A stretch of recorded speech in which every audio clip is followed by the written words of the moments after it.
ஒரு தியானத்துக்கு அடிப்படை என்ன என்பதை முதல்ல ஒரு மனிதன் கண்டறிஞ்சிடணும். அது ரொம்ப முக்கியம். நீங்க பேர் அனுபவத்தை பெறதும் பெறாததும் தாண்டி அடிப்படையா என்னங்கிறத நீங்க முதல்ல தெரிஞ்சுக்கணும். ஊர்ல சொல்லுவாங்கல்ல, இந்த வறுமையில இருக்கும் போதோ கடன்ல இருக்கும் போதோ ஆடம்பர வாழ்க்கையை பண்ணாதப்பா, அது நல்லது இல்லைப்பாங்கல்ல. அந்த மாதிரி நீங்க உங்க உடலை ஆரம்ப நிலையில சின்ன சின்ன விஷயம் வரும்போதே நீங்க அலட்டிட்டீங்கன்னு வச்சுங்களே, அது உங்களை தான் ஓத்திரியம் பண்ணும். அது பெரிய விஷயம் வரும்போது உங்களுக்கு அந்த சந்தோஷம்லாம் கொடுக்க முடியாது. ஏன்னா சின்ன விஷயத்திலே நீங்க ரொம்ப அலட்டிட்டீங்க. அதனால அது ரொம்ப நீங்க அவசியமா அதை பார்த்துக்கணும். அது இன்னைக்கு ஒரு 70 விழுக்காடு தமிழ்நாட்டில தான் அது ரொம்ப மோசமா இருக்கு. மற்ற ஸ்டேட்டோட தமிழ்நாட்டில் இன்னைக்கு எல்லா பேத்துக்கிட்டையும் அந்த மாதிரி ஒரு கனவு மாதிரி விதைச்சிட்டாங்க இந்த தியானத்தை. இது இப்படி வந்துடணும், அப்படி போயிடணும் அப்படிங்கிற ஒரு செயல் வடிவத்தை கொடுத்துட்டாங்க.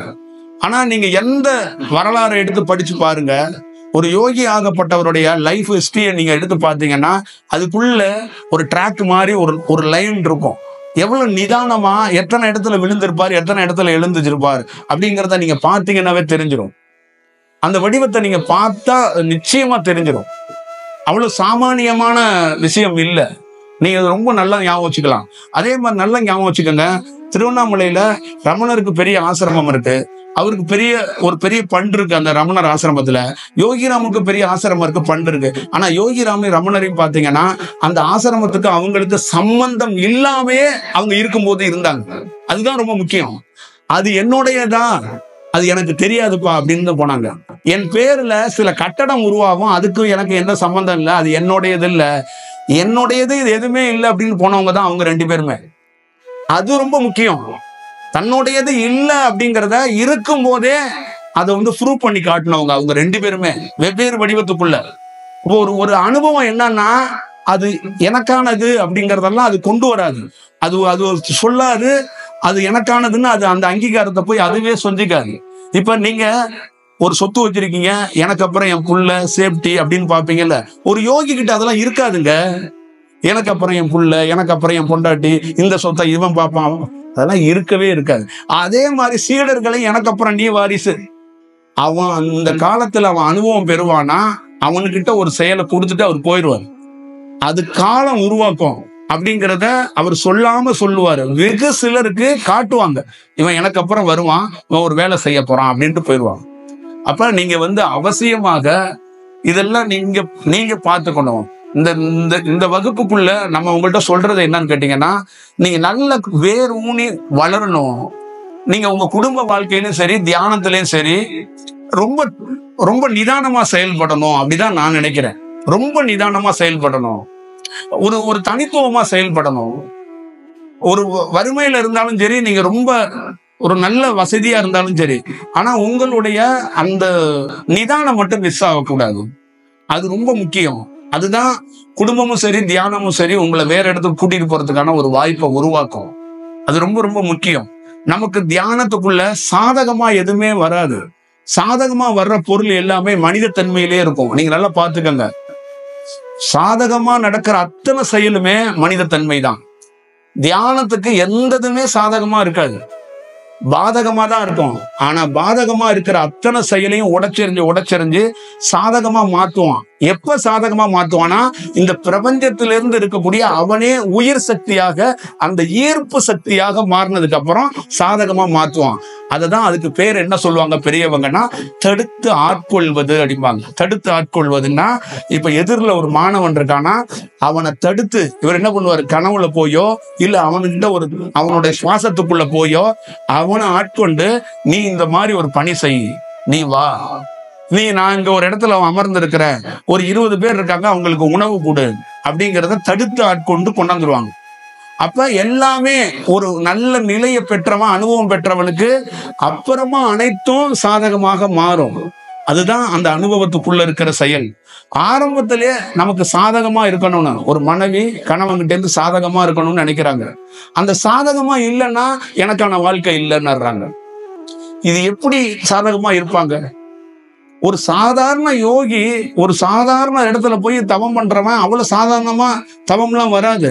அந்த இடத்துல உட்காந்து பண்ண முடியாது.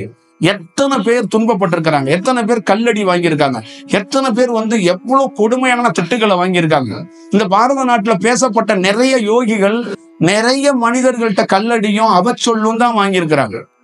அவ்வளவு பெரிய துன்பத்துக்குள்ள இருந்து தான் வந்திருக்கிறாங்க. யானையை கூட்டிட்டு மோளை அடிச்சு மாலை போட்டு எந்த யோகியையும் சொந்த வீட்டுல யாரும் அந்த மாதிரி எல்லாம் கொண்டாடுறதே கிடையாது. இவன் ஏன் இப்படி பண்ணிக்கிட்டு இருக்கான்னு அவ்வளவு கஷ்டப்படுத்தி இருக்கிறாங்க. அப்படித்தான் நிகழ்ந்து இருக்கிறது. அப்ப நீங்க உங்களுக்கு ஏத்த மாதிரியே ஒண்ணு நடக்கணும், நமக்கு ஏத்த மாதிரியே ஒருத்தர் பேசணும், அப்படிதான் நீங்க பாக்குறீங்க. ஒரு ஒரு ஒரு காணொலியை எப்படி தெரியுங்களா நீங்க எதிர்கொள்றீங்க? எனக்கு ஏத்த மாதிரியே இது இருக்கு, எனக்கு ஏத்த மாதிரியே பேசுறாரு, எனக்கு ஏத்த மாதிரியே சொல்றாரு, எனக்கு ஏத்த மாதிரியே இருக்கு அப்படின்னா தான் அவர் பின்னாடி போறீங்க. அது உங்களுக்கு ஏத்த மாதிரிங்கிறத தாண்டி தியானம் அந்த உலகத்துல எவன் பண்ணாலும் அவன் உடம்புல மாற்றம் வந்துச்சுன்னா அவனுக்கு ஏத்த மாதிரி தாங்க அந்த வாய்ஸ்ல கேட்கும். 1,00,000 பேர் தியானம் பண்ணுவான், 1,00,000 பேருக்கும் பின்னாடி இருக்கிற நரம்புல ஒண்ணு விழிச்சுச்சுன்னா அங்க ஒரு அனுபவம் ஏற்படும். அதை நான் சொல்லி இருக்கிறதுல 1,00,000 பேருக்கும் அது எனக்கு சொன்ன மாதிரியே இருக்கும். ஆனா ஒரு தனி மனிதன் எனக்கு ஏத்த மாதிரியே இருக்குன்னு நினைக்கிறான். இங்க ஒவ்வொரு தனி மனிதனும் அதை எதிர்பார்க்கிறாங்க. எனக்கு ஏத்த மாதிரி இருக்கணும்னு எதிர்பார்க்கிறான். முதல்ல தியானத்துல அடிப்படையை எனக்கு ஏத்த மாதிரி இருக்கணுங்கிறதே தகர்த்து எறியப்படணும். அது இருக்காது, அது கிடைக்காது. அதுதான் ரொம்ப ரொம்ப முக்கியமான ஒரு செயல். இந்த வாழ்க்கைக்குள்ள எல்லா மனிதனும் சக்சஸ் ஃபெயிலியர் எதை வச்சிருக்கான்னா, தனக்கு சாதகமா நடந்துட்டா அது எல்லாம் சக்சஸ் நினைக்கிறான், தனக்கு சாதகமா நடக்கலன்னா அது எல்லாம் ஃபெயிலியர்னு நினைக்கிறான். ஆனா தனக்கு சாதகமா நடக்காதத சாதகமா நடக்க வச்சவன் தான் யோகி. எல்லா ஃபெயிலியரையும் சக்சஸ் பண்ணி காட்டினான். எந்த மனிதனும் குடும்பமும் சேர்ந்து தனக்கு எதிராக இருந்த போது தியானம் பண்ணி பண்ணி பண்ணி பண்ணி அவன் யாருன்னு ப்ரூவ் பண்ணி காட்டினான். அங்க யாருமே அவனுக்கு ஹெல்ப் பண்ண கிடையாது. ஒரு யோகி பிரபலமானதுக்கு அப்புறம் இட்லி வாங்கி கொடுக்கறதுக்கு, சாம்பார் வாங்கி கொடுக்கறதுக்கு 4 பேர் வர்றான். அவன் ரோட்ல பயிற்சி காலத்துல சுத்தி தெரிஞ்ச போது எவன் வந்தான்? எவன் வருவான்? யோகிராம் சுரத்குமார் திருவண்ணாமலையை சுத்தி தெரியும் போது இந்தியில பேசிட்டு இருக்காரு, கல்லெடுத்து அடிச்சவன் இருக்கிறான். இன்னைக்கு யோகிராம் சுரத்குமார் ஆசிரமத்துல போய் 5 லட்சம் ரூபாய் 10 லட்சம் ரூபாய் டொனேஷன் கொடுக்கறதுக்கு ஆள் இருக்கு. அன்னைக்கு திருவண்ணாமலையில சுத்தி தெரியும் போது யார் இருந்தா? யார் இருந்தா? இந்த மாதிரி ஒருத்தர் 2 பேரா? மாயமா கன்னியாகுமரியில சுத்திக்கிட்டு இருக்கும் போது அன்னைக்கு ஒரு பைத்தியம் பொம்பளை சுத்திக்கிட்டு இருக்குன்னு தான் சொன்னாங்க. அன்னைக்கு யார் இருந்தா? அப்ப பயிற்சி காலத்துல வீடு, உறவு, நகரம், மக்கள் எல்லாரும் நேர ஆப்போசிட்ல தான் இருக்கிறாங்க. அந்த நேர ஆப்போசிட்ல இருக்கிற மக்களையும் எதிர்த்து அவன் என்ன பண்ணான்? அவனுடைய பயிற்சி, அவனுடைய சரணாகதி, அவனுடைய உண்மைத்தன்மை, அவனுடைய கலை மேல இருக்கிற நம்பிக்கை, அவன் தியானத்து மேல இருக்கிற நம்பிக்கை, பிரபஞ்சத்து மேல இருக்கிற நம்பிக்கை வேலையை செஞ்சான். அந்த வேலை என்ன பண்ணுன்னா, சுத்தி இருக்கிற அத்தனை சூழல்களையும் மாற்றி அவனை ஒரு இடத்துக்குள்ள கூட்டிட்டு போனுச்சு. இப்படிதாங்க எல்லா பேரும் சாதிச்சிருக்கிறாங்க. ஆனா தியானம் பழக வர்ற ஒவ்வொரு மாணவர்கள்ட்டையும் இது ஒரு பாடத்திட்டமா படிச்சிருக்கீங்களா? இது ஒரு பாடத்திட்டமா இருக்கா? அது இல்லையே. சாதகமா தானே எதிர்பார்க்கறீங்க. இப்ப ஒரு யோகி ஆகணும்னா, இல்ல ஒரு தியானத்துக்குள்ள போகணும்னா எதெல்லாம் நடக்கும், எதெல்லாம் நம்ம எதிர்கொள்ள வேண்டியது இருக்குங்கிறத தெரிஞ்சு வச்சுக்கணும்ல. அது ரொம்ப அவசியம்னு நான் நினைக்கிறேன். நான் இப்ப நம்ம இதை பேசுறதுனால நீங்க மாற்றம் அடைஞ்சிருவீங்க அப்படிங்கிறதுக்கு இல்ல. அடிப்படை இதுதான். அடிப்படை இது இருந்தாதான் ஒரு செயல் செய்ய முடியும். ஒருவேளை நானு குறுக்கு வழியில 15 நாள்லயோ 20 நாள்லயோ 90 நாள்லயோ எனக்கு ஒரு அனுபவம் கிடைச்சிருந்துச்சுன்னா என்னுடைய வகுப்பும் அதே மாதிரிதான் இருக்கும். பல நாள், பல மலைகள், பல காடுகள்ல அலைஞ்சும் அந்த செயலை நிதானமா நேர் வழியில ஒரு பாதை காட்டுனதுனாலதான் அந்த செக்ஷனை ஒவ்வொரு இடத்துக்குள்ளேயும் மக்களை எப்படின்னா அந்த நிதானமா எடுத்துட்டு போறதுக்கு என்ன வழி இருக்கோ அப்படிதான் கொண்டு போக முடியும். காலத்தையும் நேரத்தையும் கடந்து யாராலையும் பணி செய்ய முடியாது. காலத்தையும் நேரத்தையும் உணர்ந்த ஒரு குரு கூட ரொம்ப துல்லியமா வேலை செய்யணும் தான் நினைக்கிறாரு, பதட்டப்படணும்னு நினைக்கல. அழுகிற மாணவனுக்கு அவர் அழுகிறாரு, அதை பத்தி அவர் கவலையே படல. அழுகிறத எப்ப சரியாகுன்னு அவருக்கு தெரியும். ஆனா இந்த நேரத்துல அவன் அழுகிறான்ல, அவன் அழுகிறதுக்கு ஒரு எனர்ஜி வேணும்ல, அதை கொடுக்குறாரு. இதை யாரால புரிஞ்சுக்க முடியும்? இப்ப ஒருத்தர் வர்றாரு, அவர் 10 நாள் அழுதுகிட்டே இருக்கணும்னு அவர் தலையில இருக்கு. எந்த குருவும் அவருடைய அழுவையை உடனே நிறுத்தணும், அவரை மாத்தணும்னு நினைக்க மாட்டாங்க. அந்த காலம் 10 நாள் முடிஞ்சு 11ஆவது நாளுக்கு தான் மாத்த முடியும். அப்ப இவனை என்ன பண்ணணும்னா 10 நாள் இப்படியே விட்டோம்னா அழுது செத்து போயிடுவான். அவன் அழுவறதுக்கு ஒரு எனர்ஜி வேணும்னு அதை ஆசீர்வாதமா கொடுக்குறாரு. போடாங்க. அவர் என்ன பண்றாரு, இந்த குருவை பார்த்தும் இன்னும் அதிகமா அழுக ஒரு தடவை நொந்துகிட்டு இருக்கிறாரு. 11வது நாள் தானா அழுவ நின்றது. அப்ப அவருக்கு குரு தான் நிறுத்தினாருன்னு தெரியல, இதுக்கு குரு தான் காரணம் எல்லாம் தெரியல. அவரு வேற கணக்குல போயிட்டாரு. ஆனா அந்த குரு என்னன்னா, நான் நிறுத்தலடா, 10வது நாள் முடிஞ்ச உடனே 11வது நாள்ல இவன் கால கணக்குப்படி இவன் அழுக மாட்டான், இவன் சீராயிருவான், இவன் ஒரு செயல் வடிவத்துக்குள்ள போய் உட்கார்ந்துக்குவான். இப்ப அந்த 10 நாள் தாக்கு பிடிக்கிறதுக்கு நான் தேவைப்படுறேன், அதை புரிஞ்சுக்கணும். அப்போ உடனடியா ஒரு தீர்வு கிடைச்சிருச்சுன்னா அந்த குரு கிட்டே இருந்திருப்பான். அப்ப தீர்வு கிடைக்கலன்னா போயிடுவான். அப்ப அந்த 10 நாள் அழுது முடிஞ்சு 11வது நாள் சிரிச்சுட்டான்ல, அதுக்கு காரணம் நம்ம குரு இந்த 10 நாள் தாக்கு பிடிக்கிறதுக்கு காரணமா இருந்தாருன்னா அவனுக்கு தெரியாது, அவன் குருவே மறந்துடுவான், அது தானா நடந்துருச்சுப்பான்னு போயிடுவான். இப்படியும் நிறைய சூழல்கள் நடந்துகிட்டே இருக்கு. அப்ப இதெல்லாம் பார்த்துக்கணுங்கிறதா ரொம்ப முக்கியம். இந்த உலகத்திலே ரொம்ப ரொம்ப கஷ்டமான சூழல் எதுன்னு தெரியுங்களா? தியானம் பண்ற பயிற்சி காலங்களை ஒருத்தர் கடக்கிறது ரொம்ப கடினமான சூழல். அத ஒரு நல்ல வடிவத்துல ஒரு குருவோ ஒரு இயற்கையோ கைய பிடிச்சிருச்சுன்னா அவங்கதான் பெஸ்ட்ன்னு நான் சொல்லுவேன். இந்த உலகத்திலே கொண்டாடக்கூடியது எதுன்னு கேட்டீங்கன்னா பயிற்சி காலம் தான். தியானத்துல அனுபவம் பெற்றதுக்கு அப்புறம் அதை கொண்டாட முடியாது, அது ரசிக்கிறதா இருக்காது. ஏன்னா அங்க நம்ம கிட்ட ஆசையும் இருக்காது, நம்ம கிட்ட எந்த செயலும் இருக்காது, அது ஏதோ பிளைனா தான் இருக்கும், வெறுமுனையா தான் நிற்போம், அங்க ஒண்ணும் இல்லாத தன்மையில தான் நிற்போம். ஆனா பயிற்சி காலத்துலதான் நம்ம அழுகிறது, சிரிக்கிறது, நமக்குள்ள நம்ம அப்படி ஆயிடுவோமா இப்படி ஆயிடுவோமா, அந்த சின்ன சின்ன நிகழ்வுகள் பிரமாதமான ஒரு எக்ஸ்பீரியன்ஸா இருக்கும். அதுதான் பயிற்சி காலத்தை எல்லா யோகியுமே ரொம்ப கொண்டாடுறதும் ரொம்ப அந்த துக்கத்தையே ரொம்ப பெருமையா நினைக்கிறதும் அதுதான். அதனாலதான் நீங்க யோகியோட எல்லா சரித்திரத்திலையும் எடுத்து படிச்சீங்கன்னா அவங்க பயிற்சி காலங்களும் அவங்க சிறு வயது காலங்களும் அவங்க வீடுகளோட உறவுகளோட இருந்த காலங்கள் தான் ரொம்ப ஒவ்வொரு மனிதனையும் ரொம்ப துல்லியமா எடுத்துட்டு போய் அவங்கள ஒரு கண்கலங்க வச்சிரும். அந்த இடங்கள்லாம் நீங்க படிச்சு பார்த்தீங்கன்னா அந்த இடங்கள் ரொம்ப முக்கியமான ஒரு இடங்களா இருக்கும். அப்ப இதே மாதிரிதான் பயிற்சி காலங்களா இருக்கும்போது உங்களுக்குள்ள இது வேற ஒரு வடிவத்துக்குள்ள மாறணும்னு நம்ம நினைக்கிறோம். அதை நீங்க கொஞ்சம் நல்லா பக்குவப்படுத்திக்கிட்டீங்கன்னா இந்த வாழ்க்கை இன்னும் ஒரு சிறப்பான செயலுக்குள்ள போறதுக்கான ஒரு சூழலை உருவாக்கும். இதுதான் ரொம்ப ரொம்ப முக்கியம். ஏன்னா தியானத்துல பொறுத்தளவுக்கு அதிர்ஷ்டம்லாம் கிடையாது, அதை நல்லா ஞாபகம் வச்சுக்கோங்க. அதிர்ஷ்டத்தால ஒருத்தர் சாதிக்கிறது எல்லாத்துலயும் சாதிச்சிடலாம், ஆனா தியானத்துல ஒருத்தர் அதிர்ஷ்டத்தால சாதிக்க முடியாது. சுக்கிர திசையிலேயோ ராகு திசையிலேயோ கேது திசையிலேயோ ஆன்மீகத்துக்குள்ள கொஞ்சம் பெரிய ஆள் ஆகணும் என்ன இருக்கலாம், ஆனா தியானத்துல பெரிய ஆள் ஆகணும்லாம் இருக்காது. தியானத்துக்குள்ள எல்லாம் பெரிய ஆள் ஆகணும்னா அதுவா நிகழணும், அந்த செயலுக்குள்ள இருந்து சரணாகதியில நீங்க நிகழ்த்தப்படணும். அப்படி நிகழ்த்தினா மட்டும்தான் அது சாத்தியம். அதிர்ஷ்டத்தால மட்டும் இந்த தியானத்துல யாராலையும் சாதிக்க முடியாது. நீங்க பெரிய பெரிய பணக்காரர்கள் பெரிய பெரிய ஆட்கள்லாம் பெரிய குருமார்களோட பக்தர்களா இருக்கிறாங்க, இந்தியாவுல நிறைய ஆசிரமங்களுக்கு போயிட்டு வர்றாங்க. அவங்க அதிர்ஷ்டத்தால அவங்க அடைந்த அனுபவம் என்னங்கிறத உங்களுக்கே தெரியும். அப்படியெல்லாம் அடைய முடியாது. இதை நிச்சயமா நீங்க பார்த்துக்கிட்டா ரொம்ப நல்லா இருக்கும். அதே மாதிரி உங்களுக்கு என்ன மாதிரி வடிவத்துக்குள்ள என்ன மாதிரி செயலுக்குள்ள நீங்க கேட்கணும் அப்படின்னு நினைச்சீங்கன்னா அது கண்டிப்பா கேளுங்க. ஒரு செயலை மட்டும் நீங்க முழுமையா செயல் வடிவமா வச்சுக்கிட்டு என்னன்னா இந்த தியானத்துக்குள்ள என்ன ரொம்ப சீக்கிரட்டா இருக்கிறது என்ன அப்படின்னு கேட்டீங்கன்னா நீங்க அனுபவம் குடும்ப வாழ்க்கை எல்லாத்தையும் தாண்டி உங்களை பார்த்து யாராலையுமே சொல்றேன் 1000 கோடிகள் இந்த நாட்டுக்கு ராஜா 1,00,000 கோடியை கூட சம்பாதிச்சிடலாம், ஆனா தியானத்துல ஒரு அனுபவம் பெறதுக்கு பாத்தீங்களா அது யாராலையும் பெற முடியாது. அப்படி ஒருத்தன் பெற்றுட்டானா அவனுக்கு முன்னாடி வேற எதுவுமே இல்லை. ஏன்னா அது ஒரு ரொம்ப உயர்ந்த செயல்னு சொல்றாங்க. அப்படி ஒரு உயர்ந்த செயலை நீங்க தொடங்கி இருக்கிறதோ செய்யறதோ என்பது பெரிய செயல். அப்ப அதை காத்திருந்து அதுக்குள்ள இருந்து பிரயாணிக்கிறது ரொம்ப நல்ல செயலா இருக்கும்னு நான் கருதுறேன். நீங்க அதுக்கான செயல் வடிவத்தில இருந்து உங்களுக்கான கேள்வியா இருந்தா அது ரொம்ப நல்லா இருக்கும். உங்க உடல் சார்ந்து உங்க தியானம் சார்ந்து உங்க வாழ்க்கை பிரயாணத்தை சார்ந்து இருக்கிற செயல் எதுவா இருந்தாலும் நீங்க அதை கேட்கலாம். நாளைக்கு ஒரு 2 வருஷமா தியானம் பண்ணிட்டு இருக்கீங்க. ஓஷோ பண்ணிட்டு இப்போ வயசுல நீங்க ஆக போகுது. என்ன ஆயிடுச்சுன்னா ஞானம் போகும்போது ஆஃப் பண்ணி அந்த எக்ஸ்பீரியன்ஸ் நிறைய கிடைச்சு பொருளீகள் பண்றதுக்கோ இல்ல அது சாதிக்க போறது ஒரு தூண்டல் இருக்கு ஆசையே கதை.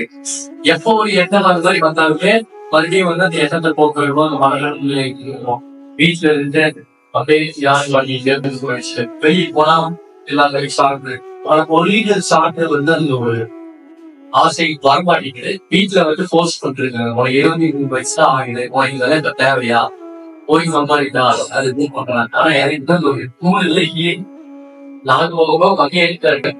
அதுக்கு என்ன சொல்யூஷன்?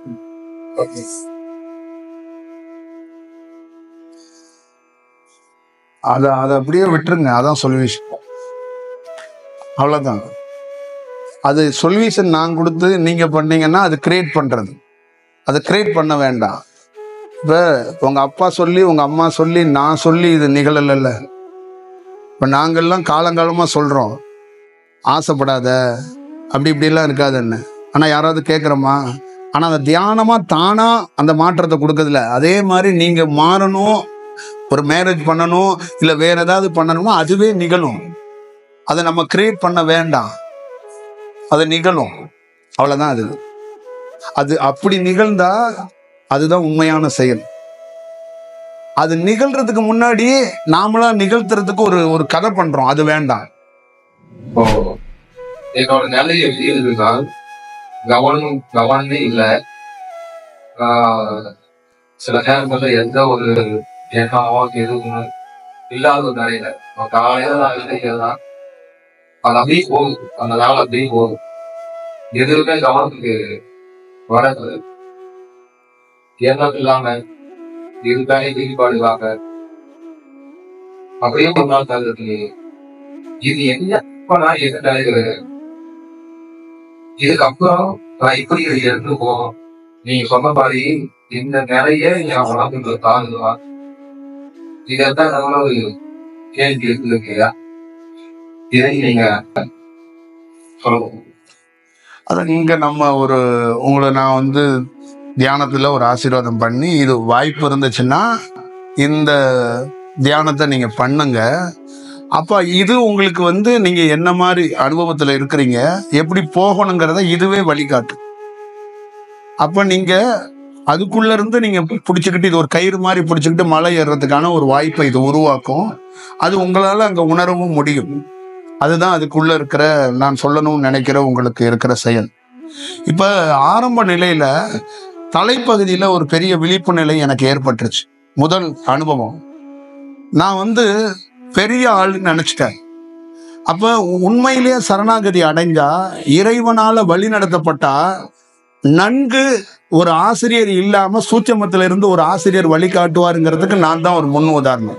தலைப்பகுதியில விழிப்பு அடைஞ்சு ஒரு பெரிய செயல் வடிவத்துக்குள்ள நிறைய செயல்கள்லாம் தெரியுது, பெரிய செயல்லாம் இருக்கு. இப்ப சொல்லல, 8-9 வருடங்களுக்கு முன்னாடி, பல வருடங்களுக்கு முன்னாடி நடந்த அனுபவத்தை சொன்னேன். அப்ப அங்க இருந்து எனக்கு என்னன்னா, அது அப்படி அந்த இடத்துக்குள்ள வந்துருச்சு. அது பூர்வ ஜென்மத்தோட தொடர்பு இருக்கிறதுனால அந்த இடம் விழிப்பு அடைஞ்சிருச்சு. அது அப்படியே விட்டு கைய வைக்க கூடாது. அந்த இடத்த அப்படியே விட்டுரு. எங்க இருந்து நீ வேலை செய்யணும், எந்தெந்த இடத்துல எல்லாம் அந்த இடத்துல காலியா இருக்கோ அதெல்லாம் வேலை செஞ்சுட்டு ஃபைனலா நீ அந்த இடத்துக்கு வா. நிறைய பேருக்கு என்னன்னா, எல்லாரும் வேலை செஞ்சுட்டு முடிச்சுட்டு வந்து ஃபைனலா ஒரு இடத்துக்குள்ள வந்து நிப்பாங்க, இந்த இடம் திறக்குமான்னு. ஆனா உனக்கு ஃபைனலா திறக்க வேண்டிய இடம் முதல்ல திறந்துருச்சு. ஆனா முதல்ல திறக்க வேண்டிய இடம் திறக்கல.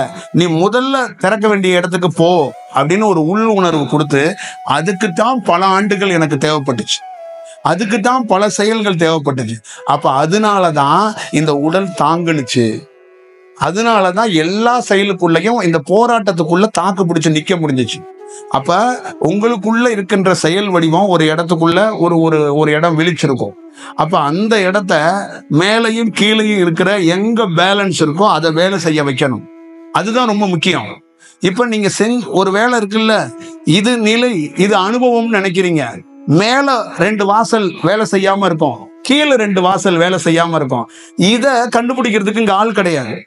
இப்ப இந்த கீழே இருக்கிற வாசலையும் மேல இருக்கிற வாசலையும் வேலை செஞ்சாதான் சரியா இருக்கும். இதுக்கு முன்னுதாரணமா நான் சொல்லிடுறேன். உங்களுக்குள்ள ஒரு பெரிய அனுபவம், பெரிய ஒரு ஆற்றல் வந்து உங்களுக்கு மயக்கம் வருது, ஆடுறீங்க, இல்லை ஒரு மாதிரி இருக்கீங்க, சிவரிங்கா இருக்கு, தலைவலியா இருக்கு, வெளியில போக முடியல, அப்படிலாம் இருக்குன்னா ஒரு 10 நிமிடம் அப்படியே உட்காந்து அப்படியே மௌனமா எந்த கலையும் பண்ணாம அப்படியே உடல் முழுக்க ஒரு நீரை பாய்ச்சுற மாதிரி பாய்க்கணும். அப்ப ஒரு அமைதி நிலைக்கு ஒருத்தரை கொண்டு வரணும். இதுதான் சமநிலையும் வாங்க. கோயிலுக்கு போற 90 விழுக்காடு 100 விழுக்காடு குழந்தையிலேருந்து பெரியவங்க வரைக்கும் இதை தான் செய்யணும். யாரும் செய்ய மாட்டாங்க. ஒரு கோவிலுக்குள்ள போனா ஒரு சின்ன செயல் கிடைக்கும். அப்படியே பேசிக்கிட்டு, அப்படியே கொண்டாடிக்கிட்டு, அப்படியே வேண்டுதல் பண்ணிக்கிட்டு, தேங்காய் மூடியை உடைச்சு தின்னுட்டு வந்துருவாங்க. அப்படி இல்லை. குழந்தைய கூட்டிட்டு போனா கூட பெரியவங்க சின்னவங்க எல்லாம் கோயிலுக்குள்ள போனா ஒரு 5 நிமிடமோ 3 நிமிடமோ அப்படியே உட்கார்ந்து உடலை சமன்படுத்தணும். ஏன்னா அங்க ஒரு செயல் கிடைக்கும். அது என்ன ஆகும்னா உடல்ல ஒவ்வொரு இடத்துலயும் தேக்கமா நிற்கும். அது ஒரு ப்ரெஷர் மாதிரி இருக்கும். அந்த ப்ரெஷர் ஒரு இடத்துல இருக்கக்கூடாது, உடல் முழுக்க இருக்கணும். ஒரு வயலுக்கு எப்படி நீர் பாய்ச்சுவோம், அந்த மாதிரி தியானத்துல முக்கியமானது சமன்படுத்துறது என்னன்னா, ஒவ்வொரு மனிதனும் ஒவ்வொரு தியானம் பண்ணிக்கிட்டு அனுபவம் பெறது வேற. இப்ப நீங்க 1 மணி நேரம் தியானம் பண்ணிக்கிட்டே இருக்கீங்க, அது விட்டுருவோம்.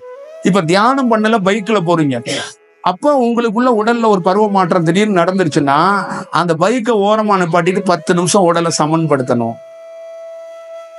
இது ரொம்ப முக்கியம். அலுவலகத்துக்குள்ள போயிட்டீங்க, அங்க உங்க சொன்ன பேச்சை கேட்காது உங்க தியானம். ஏதோ ஒரு டாபிக்கோ ஒரு சாங்கையோ ஏதோ ஒண்ணு கேட்கும் போது உடல் திருப்பி மாறும். அப்போ ஒரு 10 நிமிஷம் தன்னை தனிமைப்படுத்திக்கிட்டு சமன்படுத்தணும். இதே மாதிரிதான் மசூதிக்குள்ளேயோ சர்ச்சுக்குள்ளேயோ கோயிலுக்குள்ளேயோ ஆணோ பெண்ணோ குழந்தைகளோ யாரு போனாலும் இந்த உடலை அவ்வப்போது சமன்படுத்தணும். அதே மாதிரிதான் உங்களுக்குள்ள இருக்கிற செயல் ஒரு இடம் தீவிரமா வேலை செய்யுது, மற்ற இடங்கள்லாம் கம்மியா வேலை செய்யுது. அப்ப எல்லா இடத்தையும் ஒரு சீரா வச்சுட்டு அவன் என்ன ஆவான்னா அவனே நடக்க ஆரம்பிச்சிருவான். இப்ப எல்லா இடமும் வேலை செஞ்சிருச்சுன்னா நீங்களும் நானும் கான்வர்சேஷன் கிடையாது, நீங்க போய்கிட்டே இருப்பீங்க.